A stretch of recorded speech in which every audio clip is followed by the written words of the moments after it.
Muy buenas noches, bienvenidos a Mirá. Hoy tenemos un programa muy cargado. Ya está Adolfo Rubinstein, gracias por estar acá, Rubinstein. Buenas noches. Enseguida mi editorial. ¿Qué le pasa al presidente? Cristina Fernández le comió la cabeza. Tengo una perlita porque sigue el tema de las escuchas. Mientras que yo sea querellante en una de las causas, ustedes se van a divertir. Y yo voy a tratar de que también, si es que no me meten preso, qué sé yo, este país es tan raro, espero que no. Cacerolazo hoy a las 20. Se oyó mucho, muy fuertemente. ¿En qué barrio? Muéstrenme los videos, chicos. En Belgrano. Esto es Villa Crespo. Bueno, es un barrio, Villa Crespo, que no se podría decir que es un barrio cacerolero, ¿Saben cuál es la calle?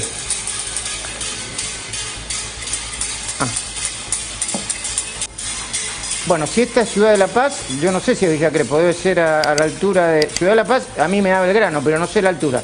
Igual se escucha muy fuertemente. Colegiales, efectivamente. Cacerolazo contra la expropiación de Vicentín. Cada vez que se produce un cacerolazo, hay una parte de la grieta que dice, es una tontería esto. Y hay otros que dicen, es casi la revolución. ¿Eso se escucha también? Eso es, ¡epa! Es mucho eso,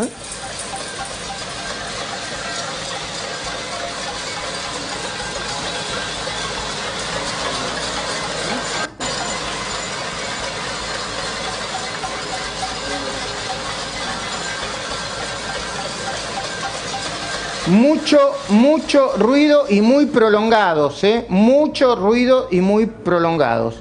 Voy a ir directamente a la editorial, porque tiene que ver también con lo que vamos a hablar con Adolfo Rubinstein. Saludo a Federico Andajasi, a Guadalupe Vázquez, a Hugo Machiavelli.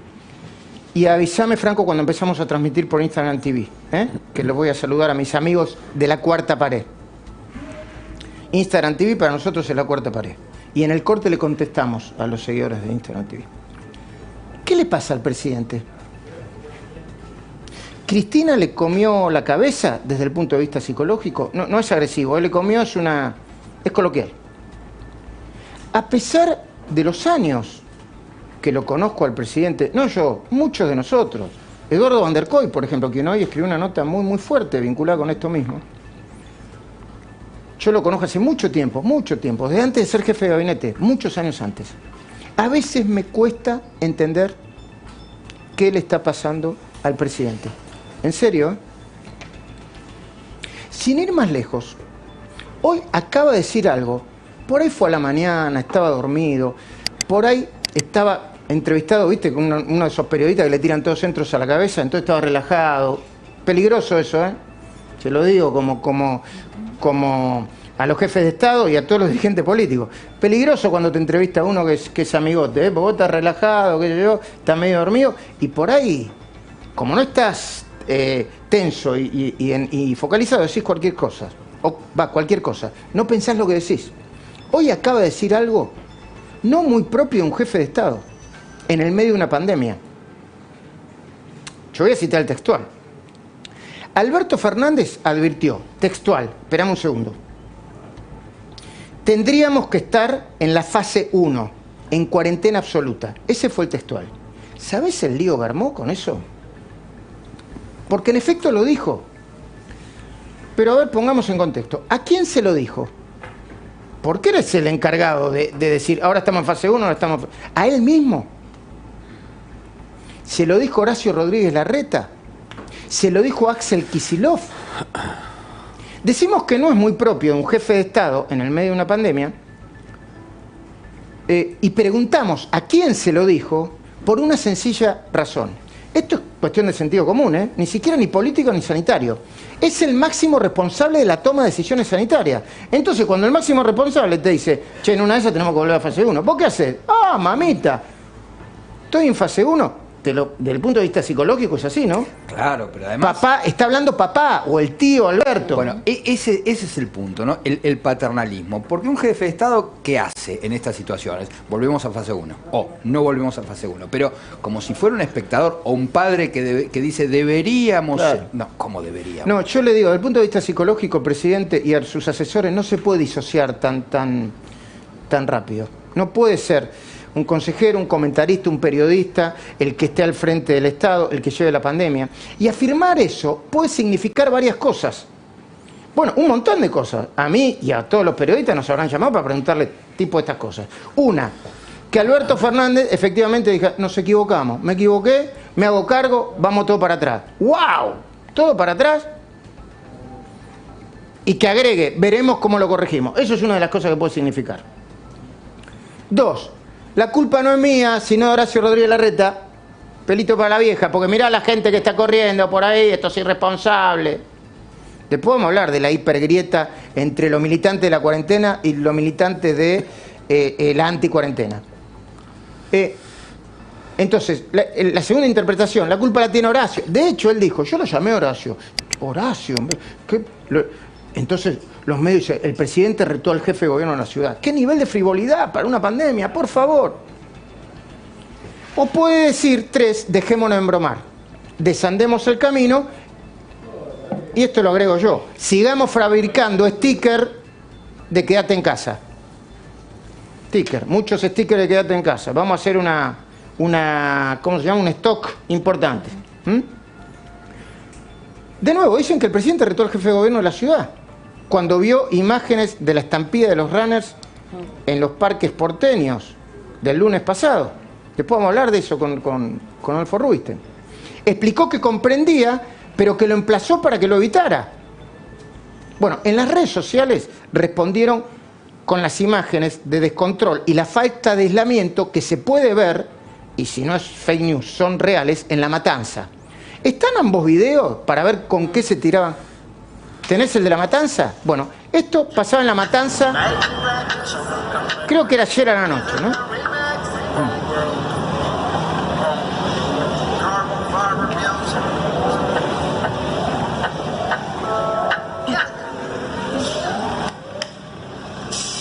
Bueno, ahí está. Se tiran con un video o con el otro. Como si la responsabilidad o la irresponsabilidad hubiera que ponerle también una etiqueta demográfica. Son postales de la nueva y la más estúpida grieta que se agiganta en el medio del COVID-19. La de los hipermilitantes de la cuarentena versus los anticuarentenas sin matices. Por eso yo quiero hablar con Rubinstein. No porque en este tema sea Corea del Centro, porque él tiene un diagnóstico y yo creo que lo entendí y lo comparto. Y como si esto fuera poco, el jefe de gabinete, Santiago Cafiero, que en general es bastante moderado, le incorporó una idea más estrambótica todavía al tema del COVID, la que afirma que el coronavirus ataca y mata a más pobres que a ricos. Perdón, ¿eso es cierto? ¿Está probado, Rubinstein?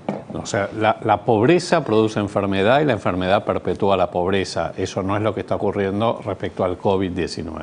Ok. Entonces, por favor, un poco de responsabilidad para revolear respuestas. A mí recién me preguntaban en el Instagram TV,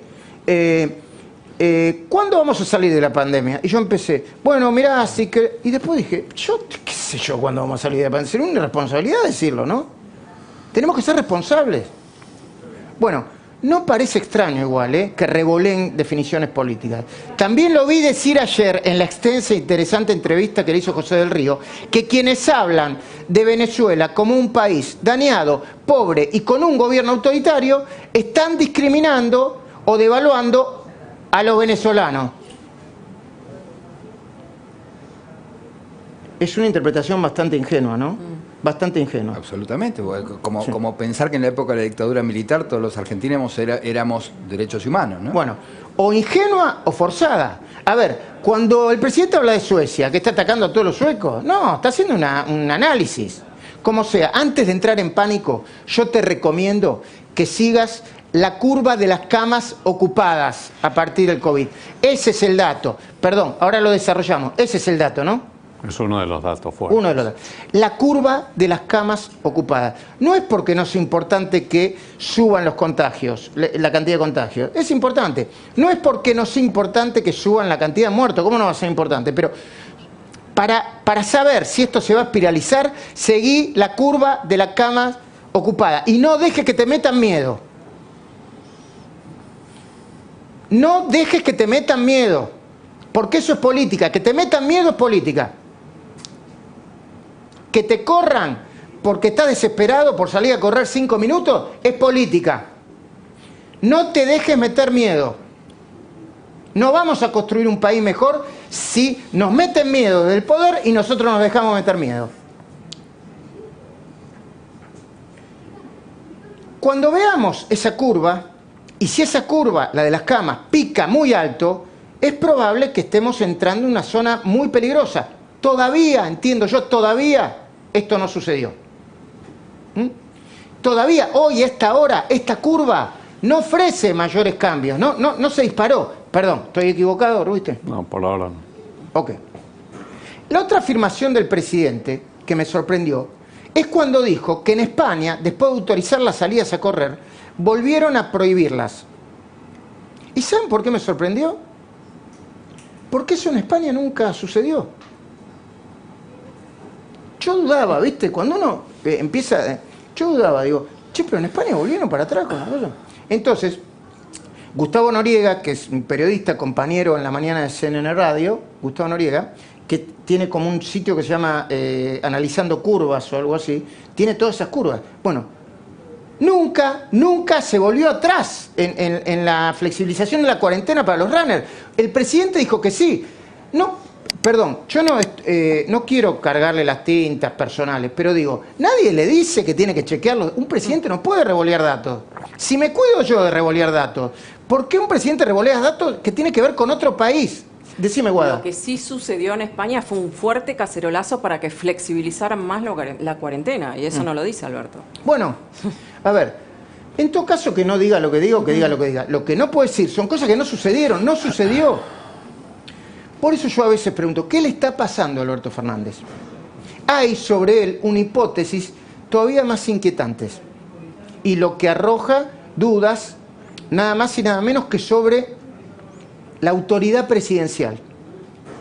Hoy Eduardo Van der Koy, uno de los periodistas que mejor lo conoce al presidente, lo conoce yo creo que desde hace más tiempo que yo, se pregunta en la tapa de Clarín, ¿quién manda en el gobierno? ¿Alberto o Cristina? Es una pregunta pertinente porque desde que asumió el jefe de Estado, la verdad, y esto está en los datos, está en sus afirmaciones, Alberto viene haciendo y diciendo cosas contradictorias, son contradictorias, las mismas cosas que él dice, muy contradictorias, a veces extemporáneas, la mayoría de las veces sorprendentes. Si no fuera un asunto tan delicado, se diría que algunas de las cosas que afirma Alberto Fernández y muchas de las cosas que hace parecen decididas por personas distintas, como si hubiera dos Alberto Fernández, ¿viste? Como si fuera una película, ¿viste esa película que está uno y la identidad? Bueno, mira, por ejemplo, no hay ningún antecedente en su trayectoria que explique por qué Fernández anunció ayer la intervención y eventual expropiación de Vicentín. Vamos a hablar de eso ahora con Echeverri, con Silvina Martínez y con otras personas. No hay antecedentes, ni uno. Al contrario, el Alberto que yo conozco desde hace años la hubiera cuestionado fuertemente. Y yo entiendo que se puede cambiar de opinión, ¿no? Que uno se puede contradecir. Pero son contradicciones muy flagrantes.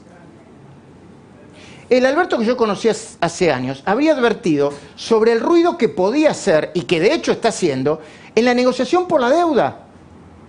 Algunos dicen que están analizando volver para atrás con el tema de la expropiación. No sería mala idea, ¿eh? No sería mala idea. Un poco de prueba y error, porque por ahí encima se creen que son infalibles. Bueno, el Alberto que yo conozco, el que conocí hace años, hubiera utilizado un arsenal de argumentos de su propia cosecha, porque es un gran argumentador. Y en especial uno hubiera utilizado, que es la necesidad de mantener el equilibrio fiscal, algo de lo que se vanagloriaba y hasta hace 5 minutos durante toda la vida, incluso durante la campaña, recordando su paso como jefe de gabinete de Néstor Kirchner. Yo me acuerdo de eso, me acuerdo perfectamente. Cuando empezamos a discutir política, o escuchar, perdón Rubisten, ahora vamos a hablar de salud, pero cuando empecé, igual la política le interesa, ¿no? Sí, por supuesto. Obviamente.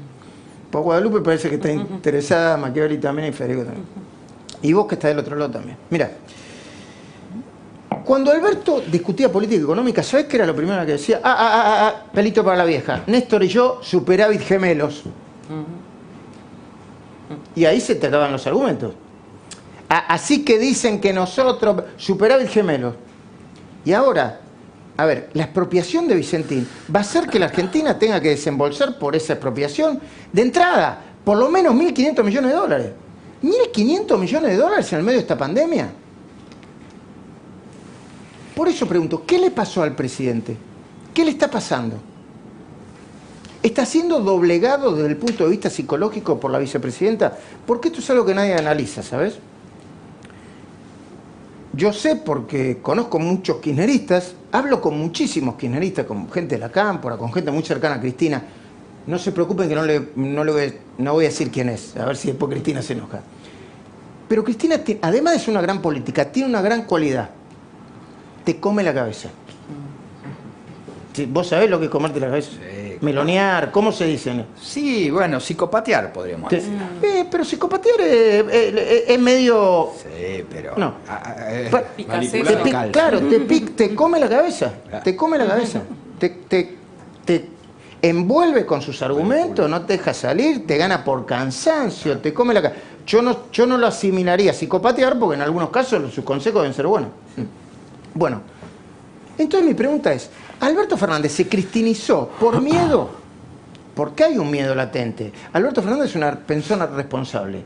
Si Cristina le llegara a decir, así que si no haces esto, yo rompo, te mete miedito, ¿no? Sos el presidente. Entonces, ¿se cristinizó por miedo?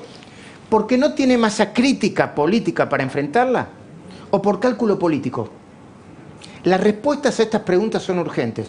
Ahora, de hecho, cuando te muestre Guadalupe Vázquez los datos de la economía, vas a ver por qué son urgentes. Porque después de la pandemia, la tierra arrasada, no la película del ministro de Cultura y militante y cineasta militante Tristán Bauer, Tierra Arrasada, la tierra arrasada, de verdad, se va a hacer realidad en la Argentina, con una sola diferencia.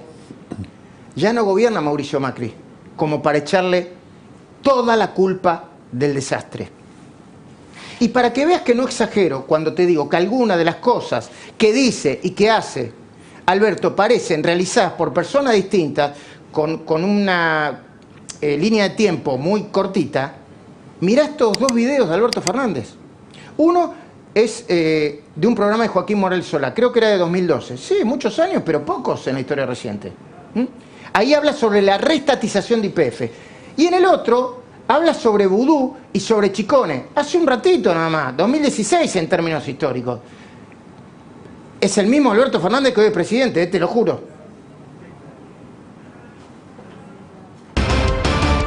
Yo diría que acá el problema central es cómo se ha hecho. Me da la impresión, además, que se ha aplicado una regla de expropiación, que no ha tenido en cuenta cómo son las normas, y a mí me parece que esto que se está aplicando es una solución confusa.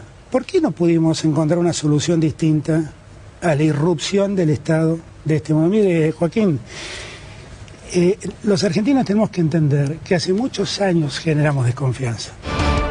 Bancado a vudú es haberse animado a estatizar chicones para borrar las pruebas. Y echar funcionarios. Pero ahí está, vamos al punto. Perseguirlo a Ríbolo y echarlo a Rafecas. Claro. Todo eso... Pero usted dice para borrar las pruebas. Usted está hablando de una imputación penal. Pero es que es así.